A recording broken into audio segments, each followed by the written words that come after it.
25 ప్లాట్లు ఉన్నాయి.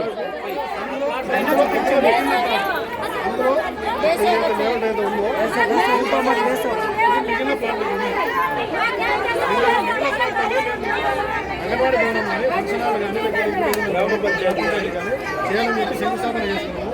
అక్కడ పల్లె నర్సరీ చేసినాం, నర్సరీ చేసినాం, పల్లె 12 చేసినాం. తర్వాత దాంట్లో గ్రామ పంచాయతీకి సంబంధించిన నిధులతో బోర్ కూడా వేయించినాం.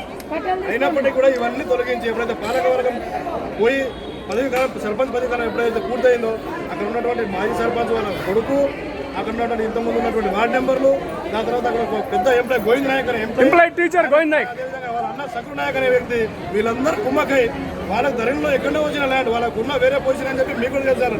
మీరు కూడా రిపోర్ట్ ఇచ్చారు. ఆ పొజిషన్లో వాళ్ళకి ల్యాండ్ లేదు, వాళ్ళకి వేరే పొజిషన్ కట్టారు. వాళ్ళకు ఉన్నదేమో శివాలయం రోడ్లా, వాళ్ళు కట్టుకున్నదేమో మెయిన్ రోడ్లు అని చెప్పి మీరు రిపోర్ట్ కూడా ఇచ్చారు.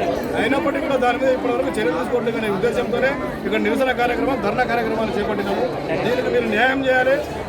ముందస్తుగా వెంటనే అక్రమ నిర్మాణం తొలగించాలి. ఎందుకంటే వారు మేము లేని టైంలో వచ్చేసి లోపల పనులు చేసుకుంటా ఉన్నారు. మీరు ఆపినా కూడా ఎమ్మెల్యే గారు చెప్పినా, కలెక్టర్ గారు చెప్పినా కూడా, ఆర్టీఓ గారు చెప్పినా కూడా మళ్ళీ లోపల పని చేసుకుంటాం.